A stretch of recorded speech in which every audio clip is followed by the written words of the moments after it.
Hollywood invented a white Lone Ranger in a mask, but historians point out that the real inspiration was Bass Reeves, a former slave who became the most feared marshal in the West. He arrested more than 3,000 criminals and never took a bullet. Nobody told you this in school, and Reeves is just the beginning. The Old West had black cowboys, gunslingers, and pioneers who were simply erased from the books. Number 1. Bass Reeves was born enslaved in Arkansas in 1838 and escaped during the Civil War. 10 years after the war ended, he became the first black deputy U.S. Marshal west of the Mississippi. His territory was one of the most violent in the country, the indigenous lands of Oklahoma, where criminals of every kind would go into hiding thinking no one would come after them. Reeves would. He spoke several native languages, which helped a lot on missions. He had a peculiar method. He would disguise himself as a beggar, a priest, anything that would make the guy let his guard down. Over more than 30 years of service, he arrested more than 3,000 fugitives. 3,000. And they say he never missed a single shot. Many historians believe he was the real inspiration behind the Lone Ranger, but when Hollywood told that story, the hero became white. Reeves died in January 1910, at 71 years old, in Muskogee, Oklahoma, poor and practically forgotten. Number 2. Bill Pickett was born in 1870 in Texas, the son of former slaves, and grew up watching how ranch dogs kept cattle in line. That's where he got an idea no one had tried before, taking down a bull using his own teeth. He would grab the steer by the horn, twist the animal's neck, and bite the lower lip so hard the animal would lock up and fall. This technique became known as bulldogging and is still one of the most popular events in American rodeo today. Pickett became a headliner in the Miller Brothers Wild West shows, performing in arenas across the United States, Mexico, Canada, and even South America. But outside the arena, reality was different. In many towns, he couldn't stay in the same hotels as his white colleagues. Even so, he kept riding and competing for more than 40 years. In April 1932, at 61 years old, he was breaking a wild horse on a ranch in Oklahoma when the animal threw him and trampled him. He died doing what he'd done his whole life. Number 3. Nat Love was born in 1854 on a farm in Tennessee. He was born enslaved. When the Civil War ended, he was 11 years old and didn't have a penny. So he did something few people would have expected from a black boy at that time. He went west. At 15, he made it to Texas and got a job on a cattle ranch. He learned to break wild horses, drive cattle herds through dangerous territory, and shoot like very few. In 1876, on the 4th of July, he took part in a competition in Deadwood, South Dakota. He won every event, roping, shooting, and riding. That day, he earned the nickname Deadwood Dick. Later, he wrote his own autobiography telling all of this at a time when almost no black cowboy had a voice. But here's the part no one talks about. After years living that life, Nat ended up working as a train porter in Los Angeles.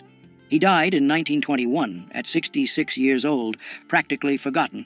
The Old West had a short memory for men like him. Number 4. Bo Ziegard was born enslaved in Mississippi in 1843, and after the Civil War became one of the most respected cowboys in Texas. Charles Goodnight, one of the toughest ranchers of that time, trusted him more than any other man on his crew. Ziegard drove herds along trails where bandits and Comanches attacked without warning. On one of those trips, he saved Goodnight from a robbery, risking his own life. Goodnight publicly said Ziegard outdid any white ranch hand he'd ever hired. At a time when a black man hearing something like that from a Texan was something that just didn't happen. Decades later, the writer Larry McMurtry used his story as the basis for the character Joshua Dietz in the novel Lonesome Dove, which became one of the most watched miniseries on American TV.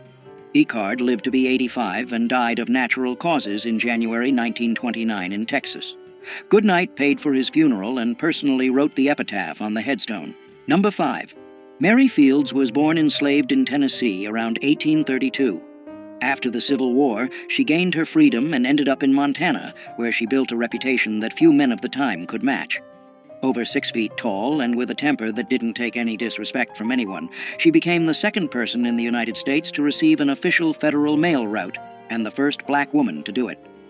The job wasn't for just anyone. She drove stagecoaches through territory where wolves, bandits, and snowstorms were part of the routine. Mary always carried a gun and didn't hesitate to use it when the situation called for it. On her days off, she hung out in saloons, drank whiskey with cowboys, and smoked cigars like it was the most normal thing in the world. And back then, for a black woman, that was unthinkable.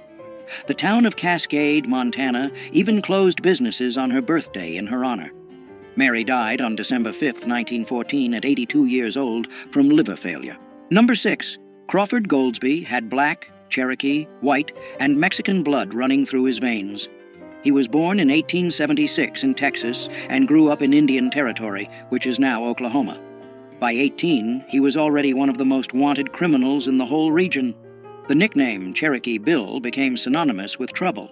He robbed trains, held up businesses, and went up against the law without blinking. Authorities pinned at least 13 deaths on him, including a deputy's. Judge Isaac Parker, known as the Hanging Judge, was the one running justice in Fort Smith, Arkansas, and he wanted Cherokee Bill at any cost. After being betrayed by someone he knew who put sleeping pills in his food, he was finally captured. Even in custody, he tried to escape and killed a guard in the attempt. On March 17, 1896, at only 20 years old, he climbed the gallows. When they asked if he had anything to say, he calmly answered that he hadn't come there to give a speech, just to die. Number 7. Isom Dart was born enslaved in Arkansas around 1849. When the Civil War ended, he was still a teenager and had nothing. No land, no money, no family who could help. So he did what many men of that time did. He headed west to try his luck. But his luck came with a price. He started out stealing cattle and horses in Wyoming, and he was good at it. He changed names like changing shirts. He lived for a while among Native Americans, learned how to disappear into the brush like he'd never existed. The authorities couldn't catch this guy. But here's the part not many people know. He tried to change his life. He bought a small ranch and tried to live honestly. The problem is, when you've got a past like that, the past comes to collect. In October 1900, Tom Horn, one of the most feared hired killers in the West, got the job to finish Isom. An ambush on Cold Spring Mountain was all it took. One clean shot, and Isom Dart went down at 51 years old. Number 8. This is George McJunkin. The guy was born enslaved in Texas in 1851 and never had access to any school. Even so, he taught himself to read and became one of the most respected cowboys in New Mexico. But what makes his story truly impressive has nothing to do with cattle. In 1908, after a major flood near the town of Folsom, McJunkin found huge bones sticking out of the ground in a ravine. He realized that wasn't normal. They were bones from giant bison that had gone extinct thousands of years ago, and along with them were spear points made by human hands. The problem was, nobody took him seriously at the time. McJunkin spent years trying to get scientists to pay attention to that place. He died in 1922 without seeing any recognition for his discovery. Only after his death did researchers finally go to the site and confirm that humans had been living in the Americas for at least 10,000 years. That changed everything science believed up to that point. Numero 9. Jim Beckwourth was born enslaved in Virginia in 1798, but his life took a turn that few people would expect. While still young, he gained his freedom and went west to work as a trapper, hunting beaver pelts in the mountains. During his travels, he ended up being adopted by the Crow tribe, where he rose through the ranks until he became a war chief. That's right, a former enslaved man leading warriors in one of the most respected tribes of the Great Plains. Beckwourth also discovered a pass in the Sierra Nevada mountains that still bears his name today, a route that helped thousands of settlers reach California. He lived between two worlds his whole life, moving between white society and native people without fully belonging to either side. He died around 1866 at 68 years old, and what makes his death even more intriguing is the theory that the Crow themselves may have poisoned him during a ritual because they believed his spirit would bring lasting strength to the tribe. Number 10. York was born enslaved to the Clark family around 1770 and was taken on the expedition that crossed the American continent between 1804 and 1806. During the journey, something curious happened. Several indigenous tribes had never seen a black man before. Some tried to rub his skin, thinking it was paint or dirt. The Mandans were so fascinated that they treated him almost like a supernatural figure. York hunted, fought, and faced the same dangers as any other member of the group, but when the expedition ended, he returned to being enslaved. He asked William Clark for his freedom several times and was refused. Historians disagree about what happened next. Some accounts say Clark finally freed him years later, while others suggest he ran away.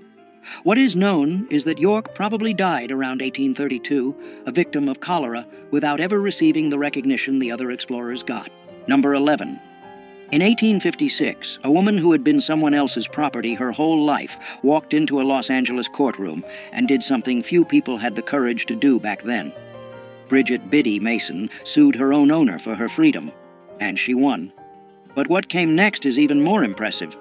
Born enslaved in Georgia in 1818, Biddy was forced to walk nearly 1,300 miles on foot to the American West, taking care of cattle and children along the way. After gaining her freedom, she worked as a midwife and started saving every penny. With that money, she bought land in downtown Los Angeles, when the city was still small and dusty.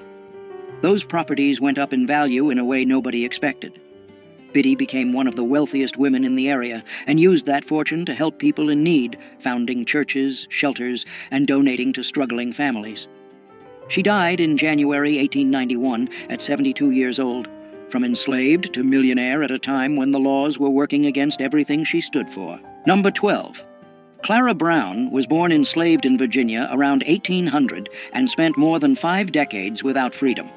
When she was finally freed, she was already 56 years old. Most people at that age would think about resting, right? Not her. Clara headed straight to Colorado during the gold rush, working as a cook and laundress in miners' camps. The detail few people know is that she spent almost none of what she earned. Every penny was saved for a goal she never gave up on, finding her family, who had been sold and separated decades earlier.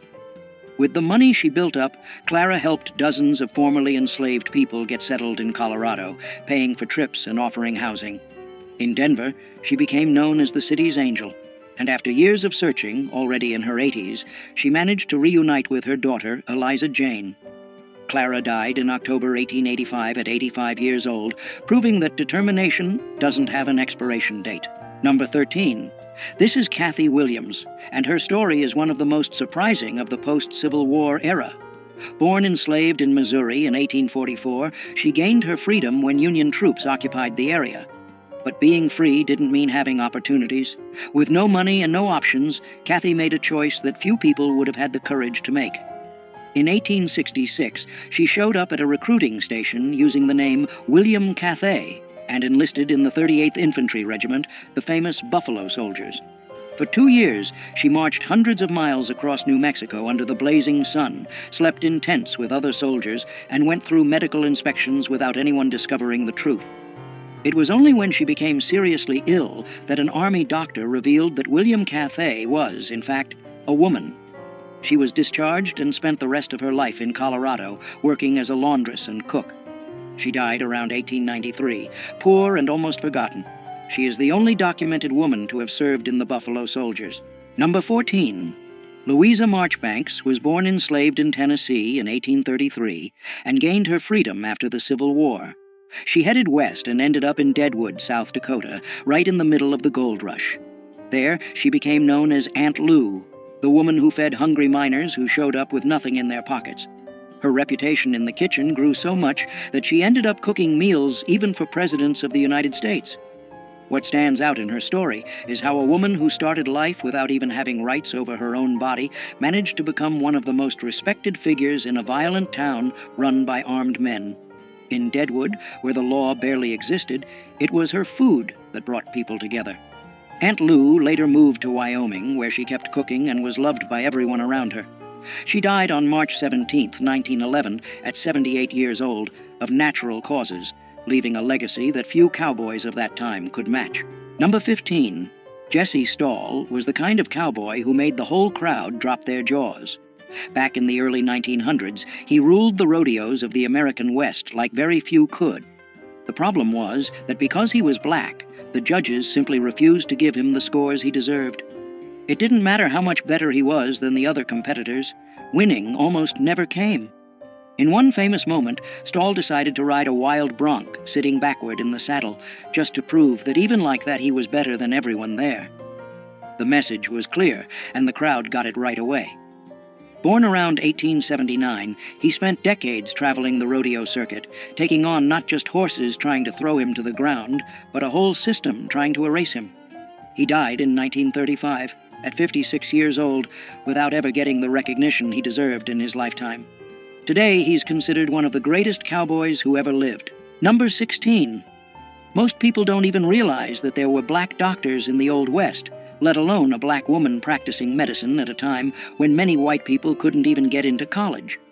Henrietta Stewart was born in Canada in 1858, at a time when being black already meant carrying the weight of the world on your shoulders, and being a woman made everything even harder. Even so, she achieved something very few people of her time did: a medical degree. Stewart moved to New Mexico, where she treated miners injured in the mines and also indigenous communities that had almost no access to any kind of medical care. Racism was constant, but she just didn't stop. She kept knocking on patients' doors, treating anyone who needed it, without asking about color or background. In a territory where life expectancy was short for anyone, Henrietta lived to be 93, passing away in 1951 of natural causes, having survived just about everything the West threw at her. Number 17. Charlie Sampson was born in Los Angeles in 1957, far from the ranches out in the country. Even so, he decided to get into one of the most brutal sports out there: bull riding. In the 70s and 80s, the professional rodeo circuit was almost entirely white. Sampson not only got in, he dominated. In 1982, he won the PRCA world title in bull riding, becoming the first black man to win a world rodeo championship. The road there wasn't easy. On top of the prejudice he faced in arenas all over the country, his body paid a heavy price. Broken ribs, concussions, ruined knees. Bull riding is risky for anyone, but he kept coming back. What a lot of people don't know is that his win opened doors for other black cowboys who had been ignored by the history of the American West for more than a century. Number 18. Ben Hodges was born around 1856 in Kansas and grew up in a world where a black man had few chances to get ahead in the Old West. But he found a very different path. Hodges became one of the biggest con men in Dodge City, the same town that was home to names like Wyatt Earp and Bat Masterson. His specialty was pulling scams involving cattle and land. He even claimed to be the heir to a Spanish land grant to try to take over properties. He used his mixed heritage, part black and part Mexican, to pass as different identities depending on what the situation called for. What's most impressive is that Hodges was never locked up for any significant amount of time. He knew the laws so well that he worked the court system in his favor over and over again. The people of Dodge City knew he was a con artist, but many admitted it was impossible not to like the guy. Hodges lived until around 1929, dying of old age, something rare for anyone tied to that world. Number 19. Willie Kennard pulled off something that seemed impossible in 1870s America. At a time when black men barely had basic rights guaranteed, he became the marshal in Yankee Hill, Colorado in 1874. And it wasn't because of political connections or anyone doing him a favor. The town was being terrorized by outlaws, and nobody wanted the job. Kennard stepped up, and the community, with few options, accepted. What happened next surprised everyone. He faced two outlaws in separate shootouts and killed both. Crime in the area dropped drastically. Think about that for a second. A black man walking around armed with a badge on his chest, enforcing the law in the Old West just 9 years after the end of the Civil War. His story basically disappeared from the books for more than a century. Kennard died sometime in the 1880s, and the circumstances were never cleared up. To this day, little is known about his final years. Number 20. Addie Huddleston built something that few people thought was possible in the Old West. At a time when being black was already enough to have doors slammed in your face, she opened her own doors, literally. In Cheyenne, Wyoming, Addie ran brothels and made real money doing it. We're not talking pocket change. She built up property and a sizable fortune in a territory where most black women could barely get domestic work. The most curious part is how she moved between two hostile worlds, the underworld of saloons and brothels dominated by white men, and a society that saw her as inferior because of her skin color. Even so, Addie thrived. Powerful men in town visited her establishments, which gave her a kind of informal protection. She died of natural causes in the 1880s, something rare for anyone in that line of work. While many madams ended up broke or murdered, Addie left the scene on her own terms.